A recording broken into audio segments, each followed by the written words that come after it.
Hi, Hallie. Hi, Wendy. How are you? Listen, I mean, I don't know if I should be talking about this now or once we're recording, but I'm so sorry about I CJ. mean, they're never gone from our hearts. It's been such a profound worry of mine for these past 10 years. It sort of started almost immediately that I know life goes on. People continue and, holidays come and birthdays and maybe somebody will remember, but it's just been such a profound fear of mine that he'd be forgotten.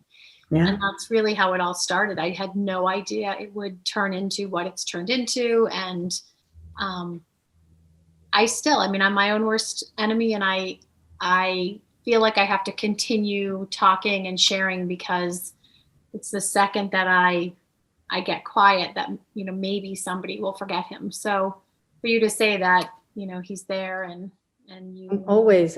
There's a quote, I think this will resonate with you is people die twice, when they cross over and then when the last person says their name. And I feel the same. Yeah. I'll never let that happen. Can you tell me a little bit about your son and what happened and just. Yeah, so TJ was 16 and this is, I wanted to show you its picture. So this was TJ and, he was just an amazing kid. I mean, he's the middle of my three boys. This was certainly happier times 100 years ago. And he was always my more kid, he always had a big personality and he was the kid that really seemed to have all that. And then we definitely noticed when he was like 14, he just started kind of acting out, being fresh and kind of stepping out of the box more, but he was always my more kid. And we just were like, you can't behave like that. You can't talk like that. Kind of disrespectful to my husband. I causing fights with his brothers, but really kind of like everyone's like, well, that's, John, my oldest, he was just easier, TJ's just tougher. Right. And I have to say, I always felt in my gut, there was something more going on with him because he was such a sweet kid and sensitive and kind. And this behavior was really counter to that nature. So I felt like there was something, but never did I think he was depressed or he would die by suicide. And we had like a rocky, very rocky his freshman year of high school, just, still doing great in school. He was a really great student, great athlete, still playing his sports and everything. But in home, we saw this other side. And I didn't know what was going on. And I tried, I brought him to therapy thinking, talk to somebody else, but nothing. And then beginning of sophomore year of high school, he and his girlfriend broke up and he was really upset, but I understood that. And I definitely don't think that's why, but that was definitely one of the triggers. And soon after that, like he really just fell apart when she broke up with him. And I remember saying to my husband, I remember feeling like when you're in love. I do remember that, but this seems extreme, like really extreme. Like he was just a puddle,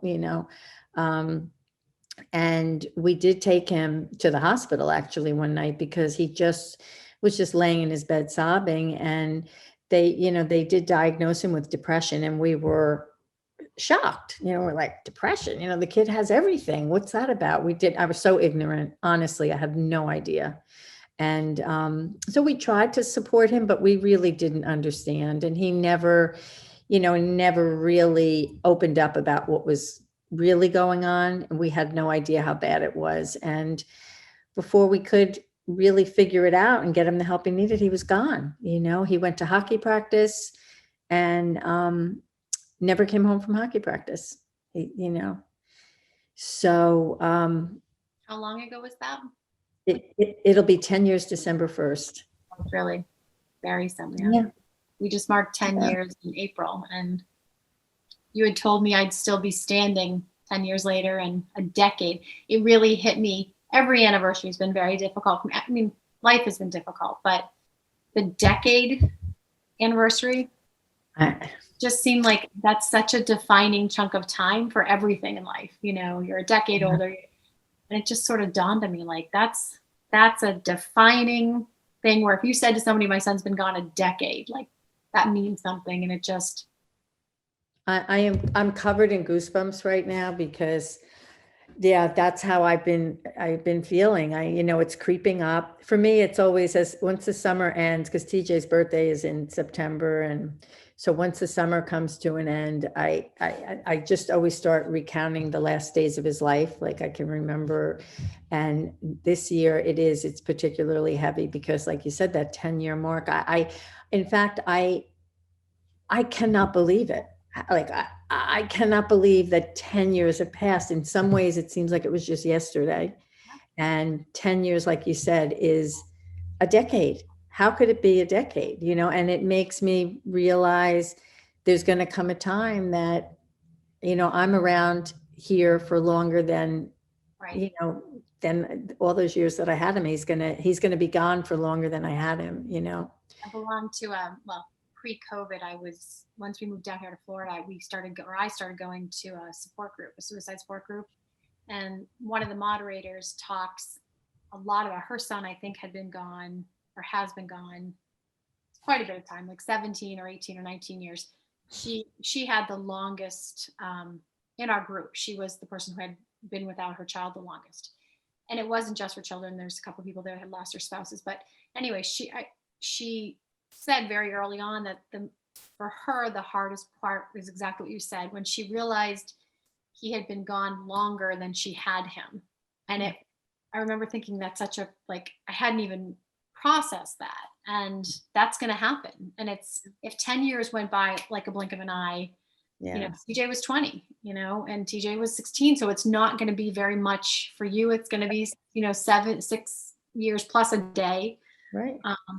It's just, and I can't even imagine being, even though I, say I'm okay, doing okay, and I'm trying and stuff, it's just 20 years will be more horrific for me than 10 because, people that weren't, CJ's friends are having kids, people that never knew CJ, experiences that are going on, and he's just no part. Even here, I love Florida. We love where we live, but CJ will never know this. We got a new dog. It's all those, I relate back every to, I always say that every second of every day he's with me. Like when people think, oh, you're doing great. I am doing great. And I have a wonderful life. And I'm so grateful for my husband and my other two boys. And we have a lot of great in our life, but it doesn't change that every second of every day. I miss that kid, I really do. I still And say it every morning I wake up, and for just a brief second, like you open your eyes and the first thought is, yeah. Wow. What's not here, what was, what isn't, and Right. what will never be again. And even this work that you're doing now, and I do a lot of outreach myself, and I get really into it, and I'm very involved, and I feel very energized, and then I take that step back, and I think, oh my God, the only reason I'm doing this is because TJ's gone. I feel like a broken record. I've done, especially around I'm not spiritual, I'm not religious. And so when I say the words like I feel blessed, I mean it in a very different way. But I feel blessed that the film has received the reception it has, and it seems to be resonating with people. But every time I'm interviewed or asked to speak about it, inevitably I go back to, I wish I wasn't here talking to you. I mean, I wish I was back to the naive, not knowing what this whole suicide, life after suicide was, and that I would give anything to not have a film. It's the same thing with you. It's that, don't we wish we never had to meet for this reason? It's that I'd give up it all. I'd give it all up to have CJ back. And so I feel like a broken record that way, but it truly is. Nothing matters. People have said to me, oh, it's so great that, CJ went into space and all these, and it is given circumstances, but that means my son's dead. Right. And, he died by his own hand, which I try not to force my thoughts down on people, but I'm pretty chatty and open, and I have to be as raw and honest as I am, because otherwise I don't think I'd survive. And I've always said that, parents are not programmed to live longer than their children. You're not supposed to have your child die first. And then so you have that loss, or that level of loss. And then you have your child dies by their own hand in whatever method that is. And that's like unfathomable. And then for me, who watched it, it's like this, even saying that, I have this sort of like, that can't be me I'm talking about. That can't be where we are in life. And Right. And you can't actually have experienced that and be standing here. It is amazing. Like people will say, I don't know how you do it if it was me. And I always say, oh no, I'm not special. I'm not stronger than you are. If somebody had asked me, years ago, what do you think? Could you have survived, the loss of one of your children? I would have said, absolutely not. I said, it's not really a choice. You put one foot in front of the other. And I had my two other boys. I had to pull myself together, and I didn't want their whole life to be defined by their brother's death. Although I make sure, and we all do as a family, that TJ is certainly still part of our life and our family.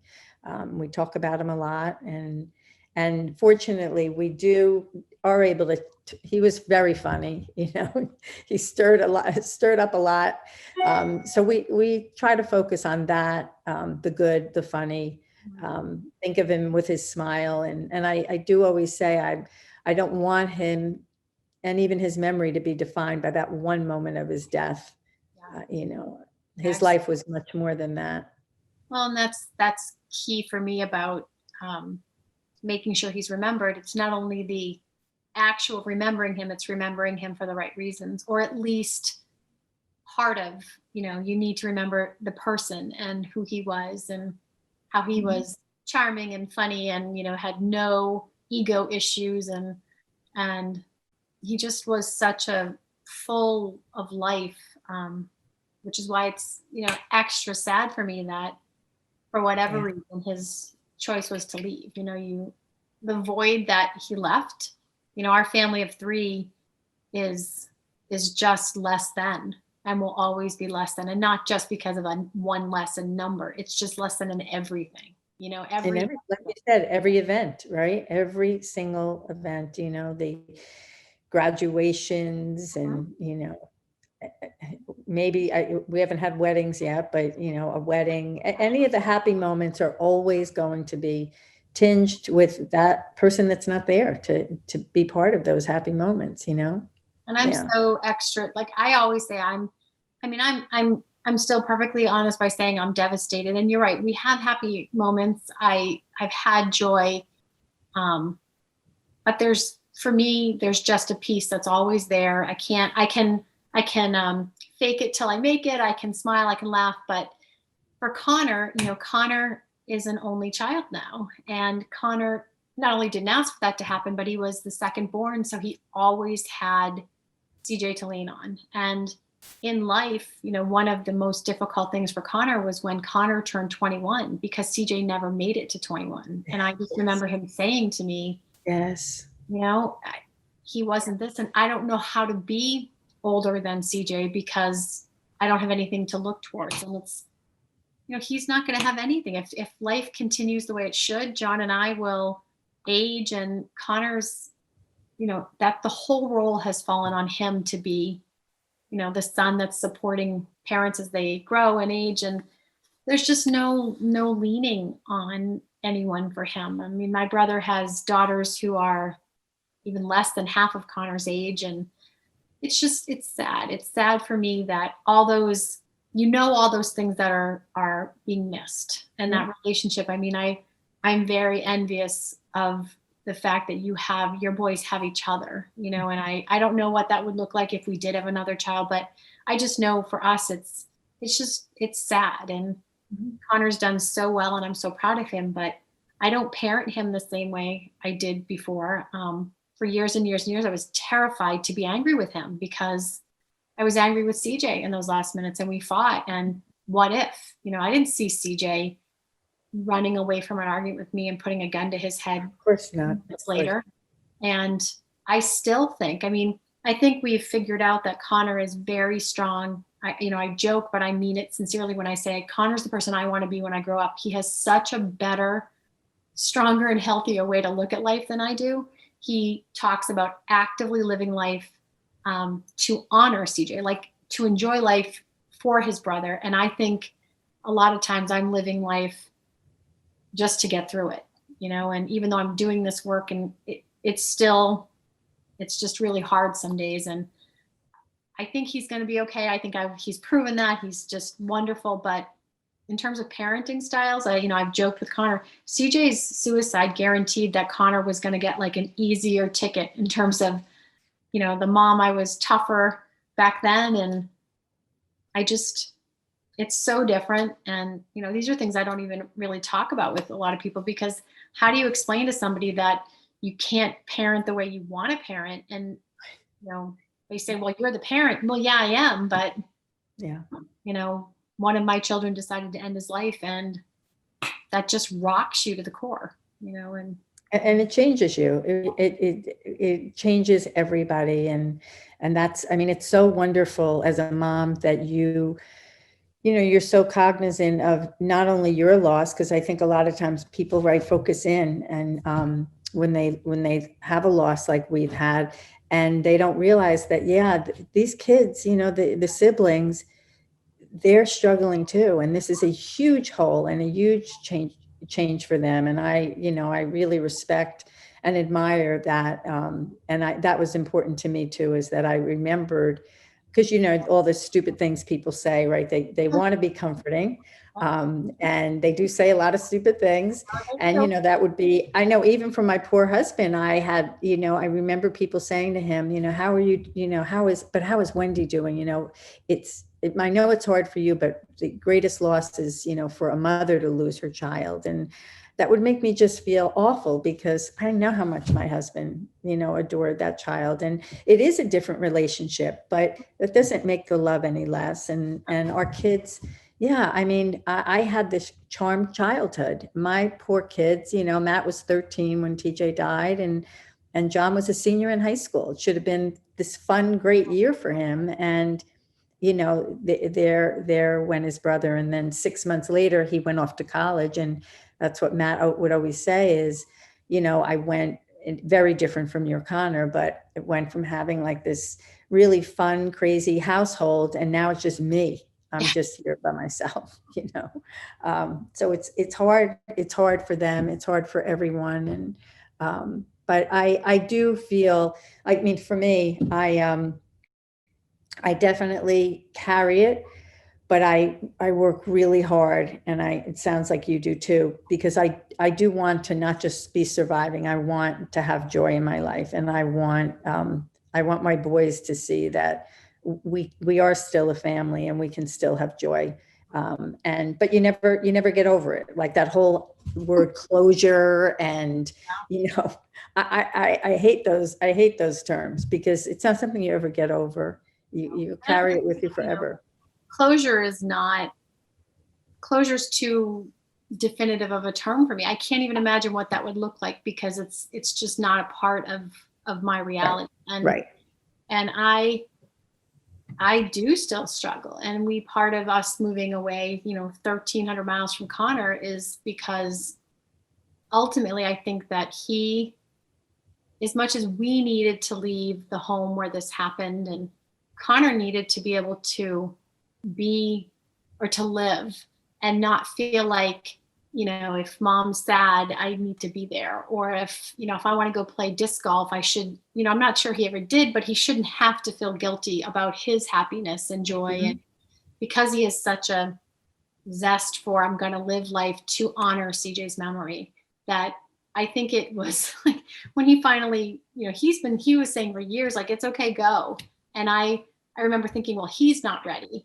And I definitely wasn't ready. And then when I realized he really is okay with this, because, through the beauty of technology, we can stay connected, but he's able to live his life. I mean, he's found true love, and he's just happy, and everything you'd want for your child. I'm not sure it would have come as easily for him if I was still there, kind of being that, not helicopter mom, but terrified mom, that without even knowing I was doing it. Like, so it's been a good thing. I miss him, and I feel like, all of the weight of my, like, you lose. There's no CJ to have maybe grandchildren someday, and there's no CJ to have that mom son dance at a wedding. There's none of that. And I try not to focus on that all the time, but it's there. It's a lot of losses. It's a lot of other losses. Yeah. There's no doubt about it. That's it. And there's not, like we said earlier, there's every single thing that happens, but they're not there. Last year I went to one of TJ's friends' dad had passed away, sadly. And I went to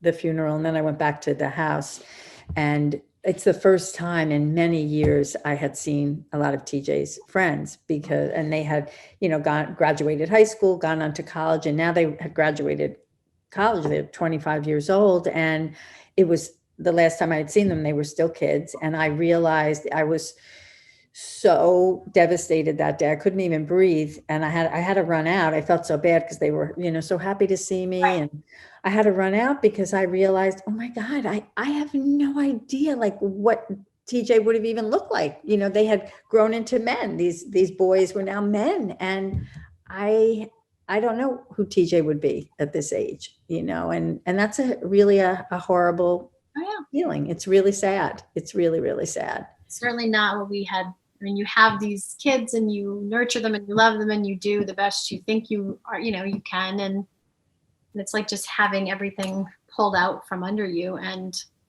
when we started scattering CJ, it was just because I felt such a loss of, like, I can no longer do anything for him.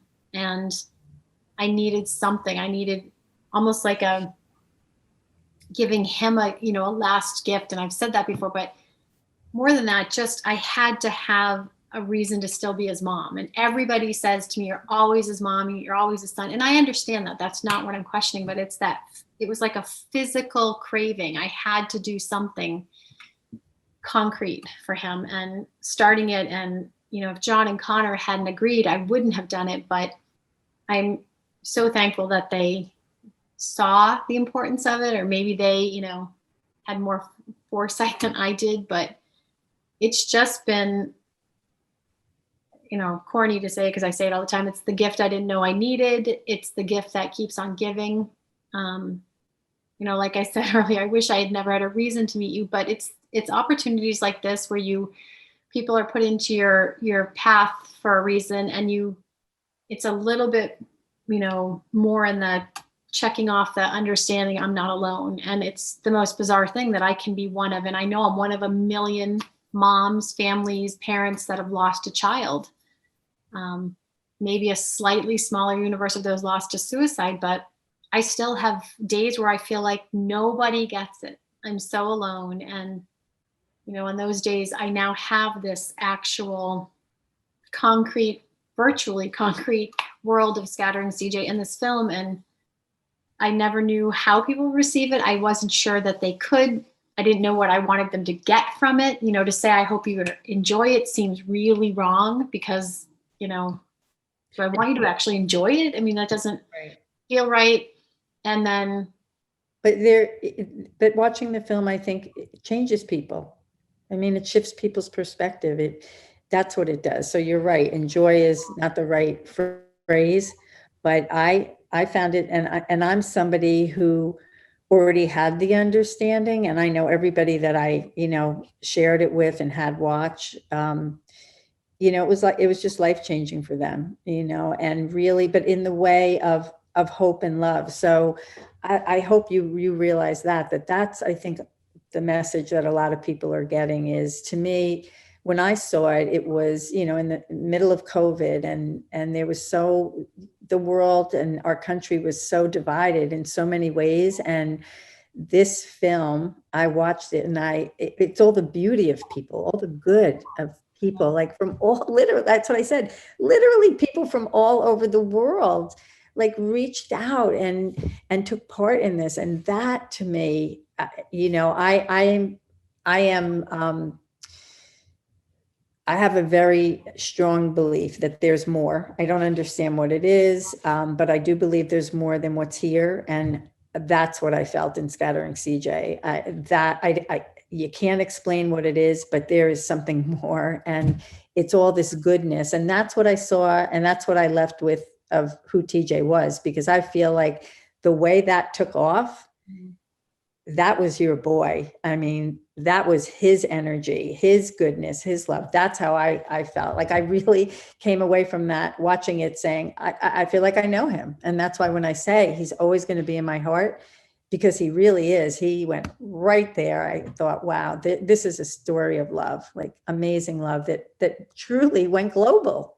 It's unbelievable. It still seems very surreal, just in its scope of, I've seen the film not hundreds of times, but lots of times. And every time the sort of near the end where the locations start to scroll and you can't read them all and your eyes are kind of flipping around. And it's just, I hope people understand that I will never lose sight. You just said it, the kindest, like there's so many people that don't realize that just through one simple offer, that offer of kindness, even if they just did it thinking they were gonna, have a tiny impact on the whole story.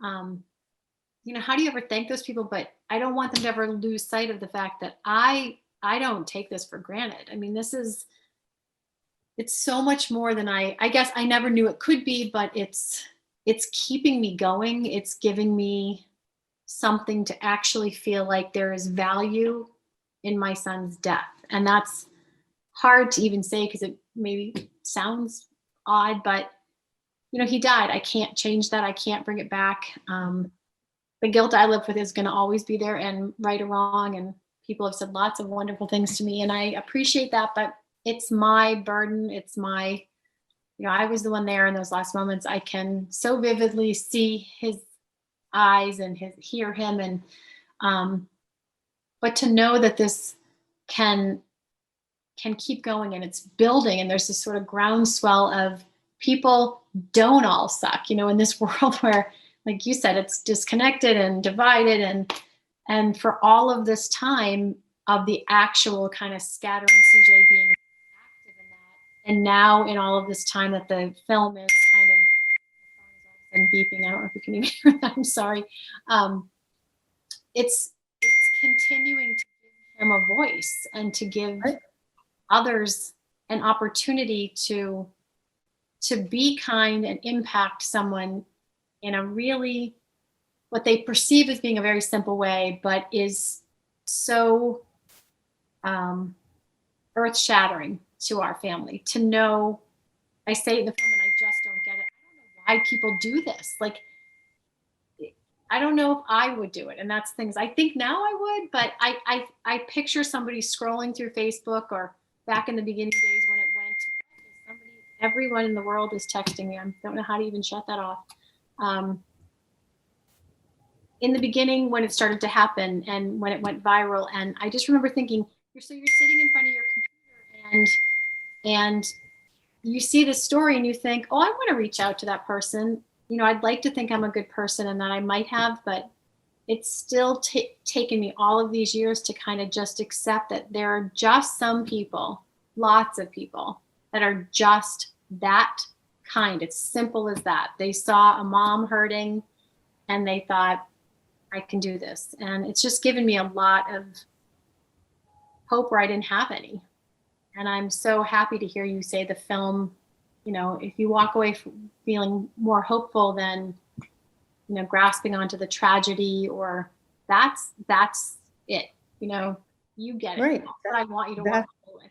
Yeah, that's what you want, and that's the piece, right? We can never bring our boys back, but that's one of the places that I have really found my strength too, is I had to find purpose, right? And one of the things I go out there and I speak and I advocate and I want to raise awareness, because I always say, look, if it could happen to my family, it could happen to any family. So, be aware, understand, and have conversations.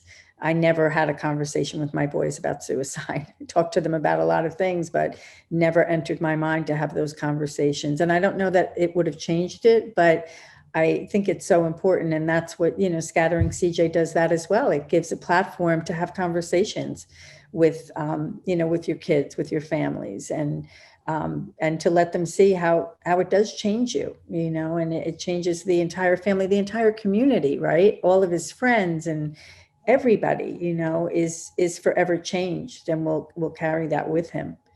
In the And very beginning, when I didn't know what the takeaway would be, I remember there was a day I thought, you know what, even if people walk away hating it, they're still talking, right?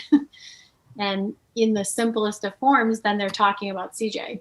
Even if they're saying, I hated the Scattering CJ documentary, which thankfully hasn't been any of it. I can't imagine that could ever.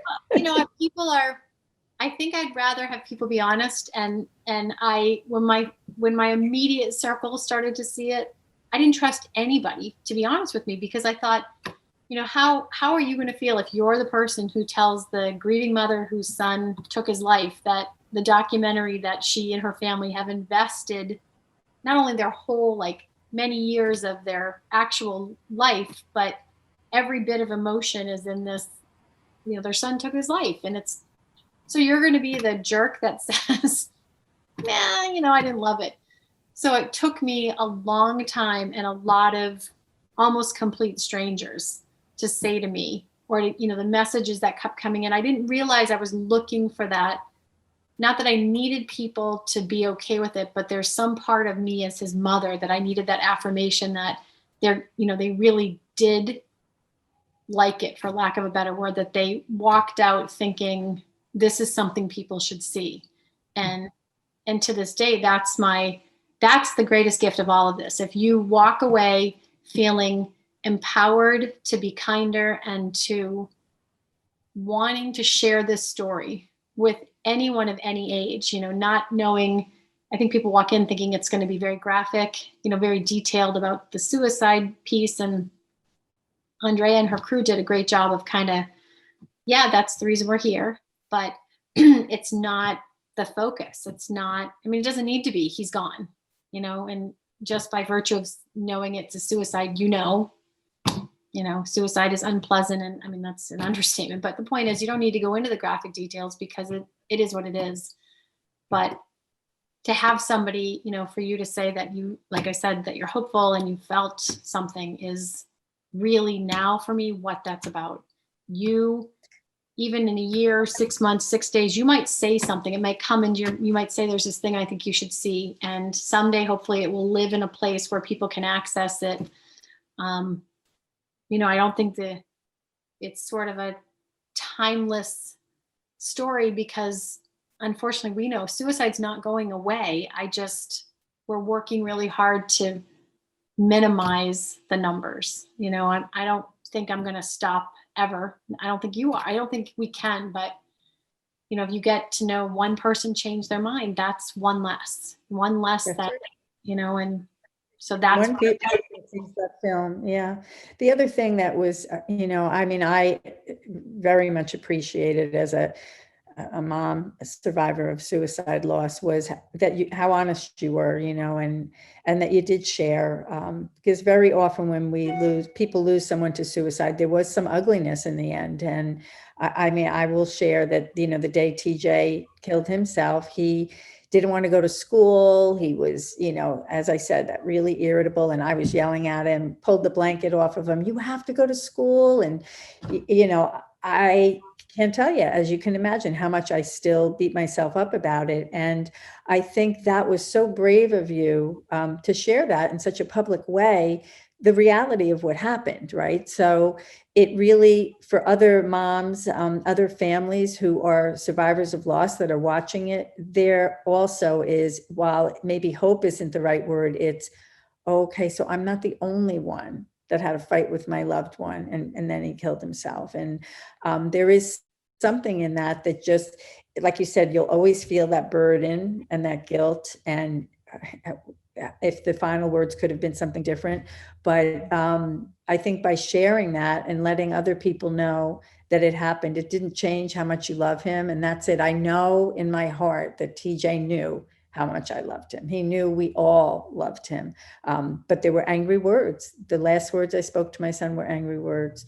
And I had taken his phone away because of how he was acting. So he didn't even have that opportunity to have a last call, a last conversation. So, while I beat myself up, I do really work hard at forgiving myself. I think it's really important. And I work on that every single day to forgive myself and to really try to hold on to all the good things that I did. I'll always tell John and Matt, look, I wish I could have a do-over. I could not have loved you anymore. I love my boys so much. But when I look back, there's a lot of things I probably would have done different, frazzled mom with 3 little ones running around. I know I lost my temper, and I wish for every time, I wish I never did, but I think you sharing that and being so raw was so brave and particularly touching to me. I really felt you at that moment when you shared about those last moments. And I know how hard that is to have that piece left. And I hope at some point your heart will be a little bit lighter and you'll be able to forgive yourself, because I can see all the beauty and the loving mom that you are. There's no doubt. And I do really believe that CJ knows that. I know you don't need me to tell you that. Forgiveness is not something that I'm doing well with. And it's part of it's, I've accepted that, but I guess the one thing I'm aware of is I'm open to that possibility. I don't think in the beginning I was. I really honestly thought I would hate myself forever. And now I'm down to, I still hate myself sometimes. It's exactly what you said in terms of I struggle with those last things. I have played, run a B version of that last day millions of times, just saying something. And I, quite frankly, I don't know that I could have changed the outcome, but, damn it, I wish I had said, I love you, so that I could cling to that, instead of being the mom who was screaming and arguing at him. And, but in terms of talking about it, I don't know how not to be open and honest about it. I remember, actually, I'm not even sure I ever said it to Andrea in the Spark Media crew, but if there had been even an outright request or the suggestion of, I need you to not talk about it, certain things, and, we couldn't have done this. I couldn't have done it, because I honestly believe, and it sounds dramatic to say it, but part of the reason I'm still surviving is because I haven't kept a percentage of what I feel inside. And if I did, I wouldn't be here. And I think that's an important message too for people that are, have had a loss and, how to move forward. I agree with you. I think one of the most important things is I always just talk about it every which way. I don't know why it helps, I always say it doesn't have to be with a therapist. I talk, when I would run into people, it still happens. Oh, how are you? I'll say, you know what? I'm okay, but I'm still having a hard time, and I always say they'll either learn the lesson. Don't ask me how I am, because I'm going to be very honest. And I think that's really important, is to get it out, to share the good and the bad, to be very honest and raw. And, we're all perfectly imperfect. So of course hindsight is 2020, the mistakes that we made, it wasn't because we didn't love our kids and we didn't try our hardest. And I do think that's why Scattering CJ is the phenomenon that it is, because it is so genuine. You and Connor and your husband, you see that, there was no acting, there was no watching your words. It was very, very genuine and so authentic. And that's, a big part of the beauty of this tragic story. There's so much beauty in it as well, because that's the love is what comes through. That's pretty amazing. It takes sometimes people obviously outside of, although you're outside, but you're still in this.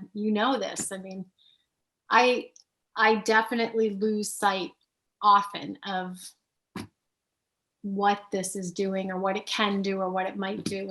And sometimes you just need to hear it. Actually, for me, I've needed to hear, you said talking. I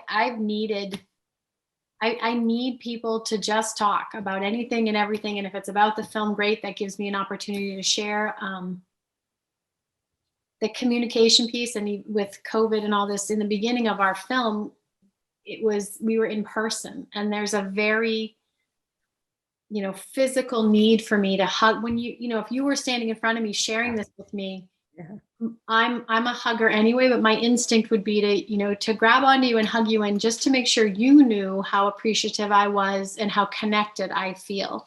And then COVID happens and the world, not figuratively, but literally ends, and we all have to pull back. And to have a film where it is your desire and your goal is that it touches people in a way that they want to talk to others, but you can't be there with them to walk through that process anymore, terrified me. I thought, one, I felt heartbroken for Andre and her crew who made this movie, which is, started on such an upswell of support. And then for them, I kept thinking all their hard work's going to not go anywhere. And to know how creative they've been to keep that momentum going, very different. And it's been a struggle for me because I don't want people, and like I said, I don't want them to not know how impacted I am by their willingness to take time to watch it, and their willingness to, those that did scatter and those that still offer.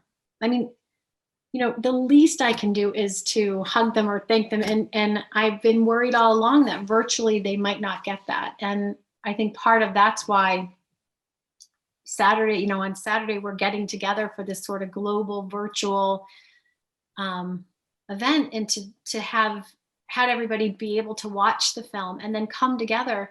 Again, I would give anything to be able to, stand in a large group, but I just hope that people understand that that's sort of it's like my, even though it was Andrea's idea, it's my version of a community hug. It's that thank you for taking a chance. And also, please don't let this be the only part you've played in this. Remember, if you walk away thinking I need to be more open and kinder, or I can be more open and kind, don't let that end just because you're done seeing the film. Or, file this film away in the back of your head and remember, if there's opportunities that you see that it can be viewed by a group of people or somebody or someone in your life somewhere is struggling, or you sense that maybe scattering CJ would be a tool that somebody might, offer up or turn to. And it's just, in a perfect world, I would, walk around hugging and thanking everybody, because it's been such a profoundly impactful experience in my life, and it's ongoing and it isn't ending for me. And it's based in such sorrow, but yet it's giving me that reason to just keep going. And I'm just forever thankful for that. So it's just, having an opportunity to talk with you, that's such a gift. And it's something I wouldn't have had if this didn't happen. Yeah. And to hear you're a mom that knows, I know. I wish we were in person too. I'm a big hugger too. And I really, I don't know. I think there's a lot of energy, and, you can really feel it that comes through the hugs. And we do a program called Remembering TJ, a story of teen depression, lessons, and hope.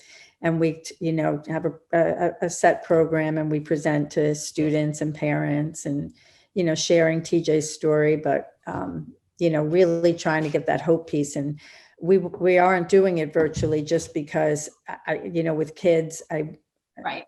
I need to have my eyes on them and be able to hug them. And that's it. I'm so missing that piece. And even when I run into somebody, a friend or something, and you can't hug anybody, it's been very, very difficult, and it's important. But I don't think anybody will walk away from this. That's the whole thing. Is I think sometimes people think, well, I'm just one person, what can I do? And I think scattering CJ shows that too.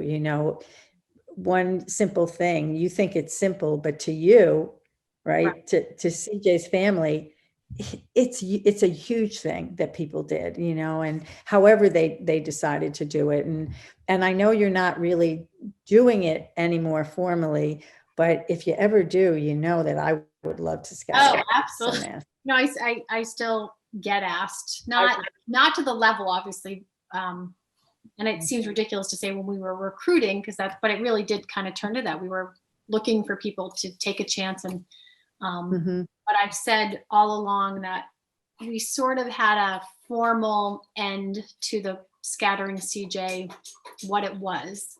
I don't know if you can hear, my dog is drinking out of her. She has a hamster water bottle and she's a very loud drinker. I apologize. Oh, that's so funny.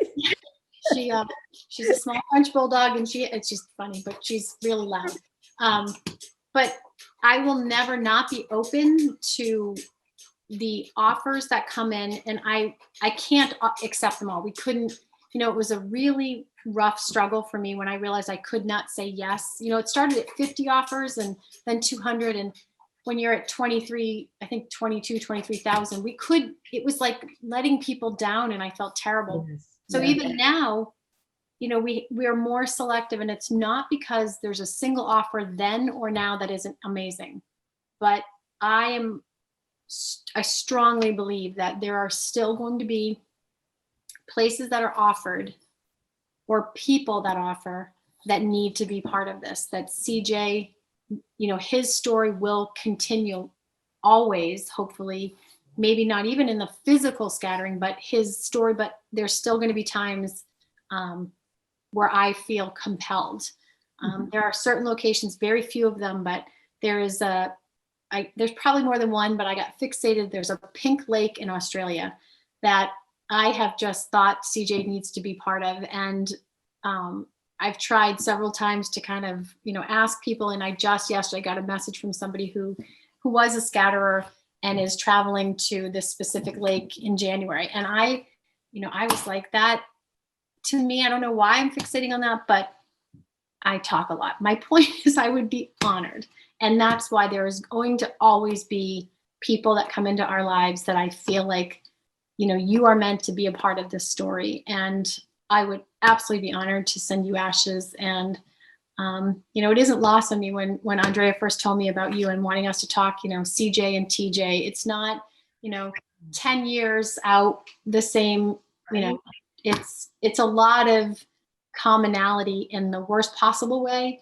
But for me, who doesn't, in a good way too. I mean, I see in your CJ's, like in his smile, like I saw my son, I did. And I maybe that's why it touched me. So I just saw, I just saw just the vibe with your family, and you could feel it comes right through the screen. I mean, you just see it. And your Connor, oh my gosh. They were so different, and he's just a good guy. Yeah. Yeah. You could just tell, I mean, he's, a really an amazing young man. So, and that all comes through and I mean, not to repeat myself, but I will, it's, how authentic you all are. And that really comes through. And I think, you're still a family. And that's the beauty for other survivors of loss that might see this on Saturday, is you are still a family and you still have that love. But you miss CJ every day. Oh yeah. And we're a very different family now, but I'm determined. I mean, I really do make sure Connor knows I love him. I've said that's been the core of, if I could have said something to you on day one, although you wouldn't need to hear this because you've gone through this, but I say to everybody, always, no matter how angry you are, kids, spouses, friends, whatever, you need to make sure that the way you part with somebody, if it were the last parting, are you okay with that? And that's sort of counterintuitive to how we argue. And, you don't want to go and make up with somebody, but that don't go to bed angry kind of thing. And with Connor, I just make sure I do that. And because I could not live with myself. And I just know that it's flat out.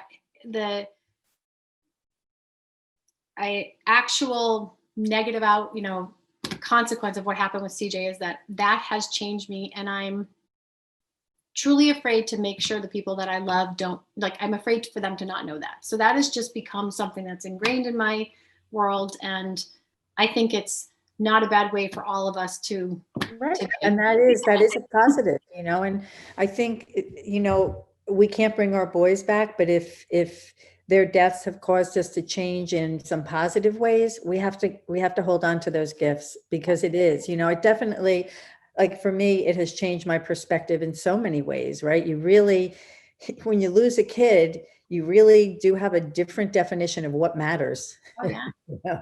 And what's important, and it's life-changing in so many ways, and there's such a perspective shift for me, and even just what other people might be going through, people that are walking around like I'm walking around. I always say, if somebody just ran into me in the street, they probably wouldn't say, oh, look, that woman lost her kid to suicide. And so I don't know what people are going through, and it has certainly changed my perspective and made me realize that you don't know just by looking at somebody or who you pass on the street. So that those little acts of kindness can have a big impact, and it doesn't always have to take a lot. Like, a lot of the people that scattered CJ's ashes went to a lot of trouble.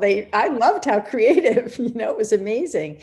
But, these simple acts of kindness really go a long way. Oh, They yeah. really do. That's why it's, just to hear you say that, and I agree. It's, some of these things were so grand, but I've really worked hard to make sure that even the simplest of offerings, if we sent them ashes, it's okay that you're not. I mean, I had a person call me, and I just said this in an interview the other day, because it's always touched me. This woman wrote me and said, I know he's already gone, to space and the Eiffel Tower and Mount Kilimanjaro and all these things, and I don't have any of that to offer you, but I have, from what I've read about CJ, he loved life and he liked to laugh and smile, and I have a daycare center that, she's in, like, central of, like, the United States, kind of, not even in a necessarily, well, not a tourist driven area. And she said, I have a daycare and I have kids here all the time, and there's a tree out back that I'd love to scatter him at. And that, what I can promise you is that he's going to be surrounded by smiles and laughter. And I just remember thinking, and again, I don't mean this because it's not that Kilimanjaro wasn't amazing. It's just like that, that's what you want. Well, I think there's so much heart in that, right? And I just remember thinking, she wrote this, and I could just tell by the way she wrote it that she was thinking she didn't have anything to offer. And I was like, I was like, of course it was that moment of, yeah, I would say yes 100 times over. And it's been really just important to me, that central message that people have to understand. It's, if I could have picked everybody, I would, but everybody, the offers to the scatterers, all in between, it's a gift. You're offering to do something for me, a person you don't know, from a hole in the wall, and you are giving us this gift. And if you just scattered him the way I originally asked, just take a minute out of your day and go do this. Or you send this stunning video from, the Great Barrier Reef for your diet. I mean, it's kind of been like the perfect amalgamation of all of them. There's some grand, there's some simple, there's some beautiful, there's, some people didn't say CJ right. Nobody says my name right. It doesn't matter. What matters is that, I, on my darkest days, and I definitely still have them, I can open the Scattering CJ Facebook page, and I can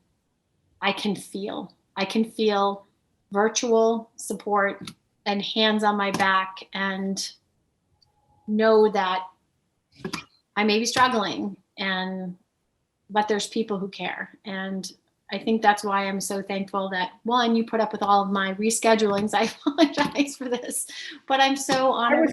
I kept thinking, I started talking to my TJ and to CJ, and I said, okay, boys, are you trying to keep us apart?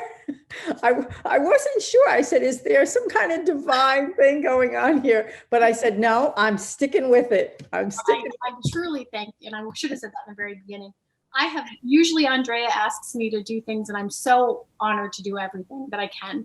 I don't think I've had any more difficulty connecting than this moment. And it's just like the universe all of a sudden went, everything that has to go wrong, every appointment. But I am so thankful because instant connection, I feel it. And I can't wait to see, how else we can stay connected. And I hope you'll be there Saturday. And I'm planning on it. And, when we take it off of here, I hope that you have a new friend, and I hope that that I am here for you. And if you want to do all that talking that you like to do, and I like to do it too, I'm a good listener, and I'm always would love to hear more about your boy. I really would love to learn more about what you're doing in honor of TJ, and I know you said you're not actively doing it now, but kind of learning some more about that. And well, that's why I couldn't do my program. So I was so happy when I found Scattering CJ, and I'm like, I can push this out there. And we had a great event in our community. People were very, very moved. And we did a panel discussion after, and it was wonderful and really very, very positive. Everybody felt the same way. So I'm, hoping to do another one, make it a little bit more broad-based, but yeah. Everybody, I can't imagine anybody could see it and, like I said, not be touched, not be changed. There will be somebody somewhere, but I'm okay that we haven't found that person yet, and that so far, like I said, I'm not sure what I hope you walk away from, but I hope it's hope, and that if that's all they get, and that they just have conversations, I don't even care if they go home and do it, have conversations, thinking of CJ, but I think that the key to all of this is being more open and honest with each other, and eyes open. Yes, and it really will. I think that's what it will do. It gets the conversation going, gets people talking about something really, actually many things. That's what I always say to people. Is it about suicide? Not really. That is something, that's what happened. That was the impetus, but it's about so much more than that. And really at the end of the day, it really is about hope and love. That's really what's Scattering CJ is to me. Notice your shirt. Perfect shirt to have on tonight. It really is. And he's here with us. I have CJ's ashes I wear around with me most of the time. And it's just, I don't know, this has been such a great experience. And anything, I automatically want to stay connected. And if there's anything we can do together in the future, I think that maybe there's a reason. I'm not, like I said, I so want to believe like you that there's more, and maybe someday I will. And for now, though, I guess I'm just going to believe that the universe, we were meant to connect. And and CJ certainly is communicating with you a lot. So I don't know how you're not 100% in, because boy, he's a strong energy. There's no doubt he's communicating with you. I keep telling him, and I in my sort of, you have some black humor along the way. And I remember sitting in the house one night and just saying, okay, I'm a concrete thinker and I need evidence. Okay, I'm sitting here, go for it, bring it on, show me. And of course, that's not how it works or how it happened, but I am hopeful that I become, even if it's 20 years from now, that I am less jaded and less concrete in my thinking. And I figure the worst case scenario is, if I'm wrong, then I'll have a really handsome, charming son waiting for me, wherever that is, and saying, how could you have not believed? So prove me wrong. I'm ready for that. And in the meantime, I gain energy and strength from people like yourself who believe. I've met a lot of people who say they'll believe enough for me, and if there's more, I don't know if I look forward to that, but I want there to be more. I'm hoping that I get to that more open mindset sometime in the future. So I hope you do too. And I just to end, we did also have TJ cremated, and we scattered his ashes. He was a surfer, so they did a paddle out for him. Oh, nice. And that's how we did that, and we scattered.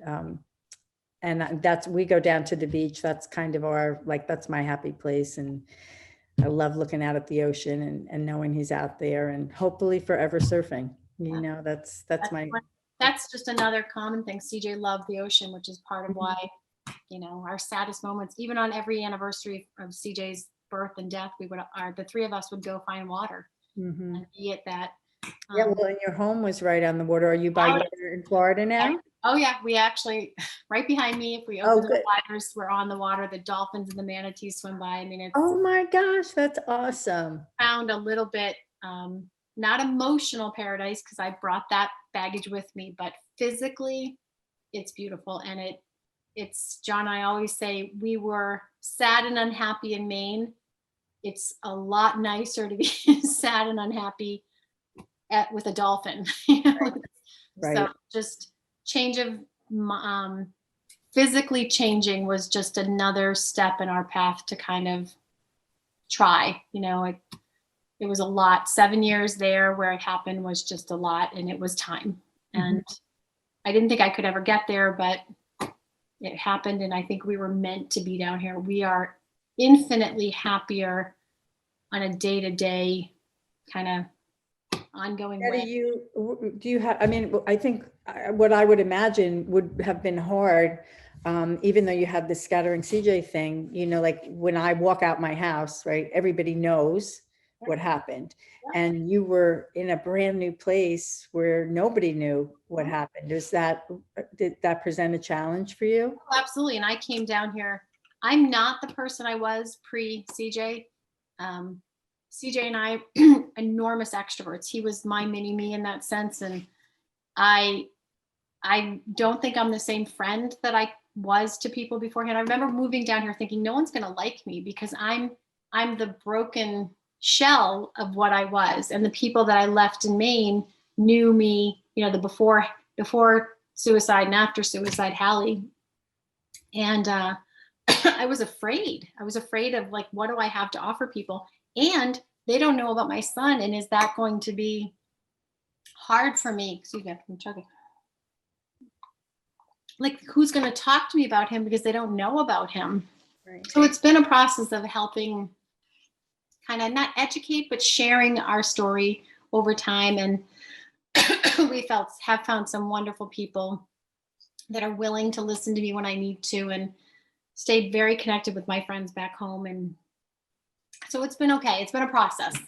But, you know, they've been very receptive here. We had one of the, film screenings right here in the town next to us. So you have to find a new path, and I just keep talking about him. So good. I'm not going to shut up. So people are either going to like me for that, or it's okay if they don't.